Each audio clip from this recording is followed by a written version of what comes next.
नमस्ते।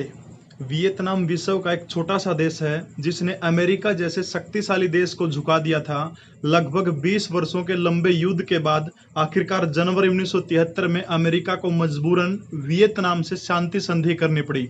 इस संधि के साथ ही अमेरिका और वियतनाम के बीच में युद्ध का अंत हो गया। इस युद्ध में अमेरिका को बुरी हार के साथ अरबों डॉलर का नुकसान हुआ और उसके करीब 58,000 सैनिक मारे गए। अमेरिका पर विजय प्राप्त करने के बाद वियतनाम के राष्ट्रपति हो चो मिन्ह से एक पत्रकार ने सवाल पूछा। जाहिर सी बात है, सवाल यही होगा कि आप युद्ध कैसे जीते या आपने अमेरिका को कैसे झुका दिया। इस प्रश्न का उत्तर सुनकर आप हैरान रह जाएंगे, आपका सीना भी गर्व से भर जाएगा। वियतनामी राष्ट्रपति ने कहा कि सभी देशों में सबसे शक्तिशाली देश अमेरिका को हराने के लिए मैंने एक महान और श्रेष्ठ भारतीय राजा का चरित्र पढ़ा। उस जीवनी से प्रेरणा और युद्ध नीति का प्रयोग करके हमने सरलता से विजय प्राप्त की। आगे पत्रकार ने पूछा कि कौन था वो महान राजा। दोस्तों, उस महान राजा का नाम सुनकर आपका सीना गर्व से चौड़ा हो जाएगा। वियतनाम के राष्ट्रपति हो चो मिन्ह ने खड़े होकर जवाब दिया। वो भारत के राजस्थान के मेवाड़ के महाराणा प्रताप सिंह थे। महाराणा प्रताप का नाम लेते समय उनकी आंखों में वीरता भरी चमक थी। उन्होंने आगे कहा कि अगर ऐसे राजा ने हमारे देश में जन्म लिया होता तो उन्हें पूरे विश्व पर शासन किया होता। कुछ वर्षों के बाद वियतनाम के राष्ट्रपति की मृत्यु हो जाती है। आपको जानकर ताज्जुब होगा कि उसने अपनी समाधि पर यह लिखवाया कि यह महाराणा प्रताप के शिष्य की समाधि है।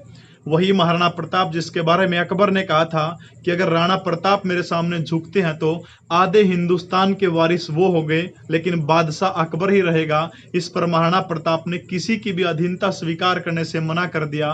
कालांतर में वियतनाम के विदेश मंत्री भारत के दौरे पर आए। पूर्व नियोजित कार्यक्रम के क्रमानुसार उन्हें पहले लाल किला और बाद में गांधी जी की समाधि दिखलाई गई।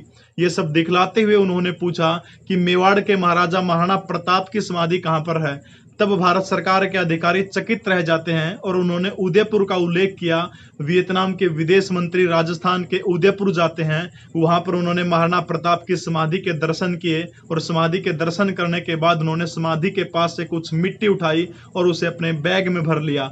भारतीय अधिकारियों ने मिट्टी रखने का कारण पूछा तो उन्होंने कहा कि ये मिट्टी सूरवीरों की मिट्टी है, इसमें एक महान राजा ने जन्म लिया था। यह मिट्टी मैं अपने देश की मिट्टी में मिला दूंगा ताकि मेरे देश में भी ऐसा ही वीर पैदा हो। दुर्भाग्य मेरे देश का यह है कि इस देश के अंदर जितने भी परीक्षाएं होती हैं उन परीक्षाओं में प्रश्न आता है कि हल्दी घाटी के युद्ध में विजय किसकी हुई थी, तो झूठा इतिहास पढ़ा जाता, कहा जाता अकबर की विजय हुई थी, लेकिन वास्तव में इस युद्ध के अंदर महाराणा प्रताप की विजय हुई थी। दोस्तों, ऐसी वीडियो के लिए लाइक करें, शेयर करें। जय हिंद।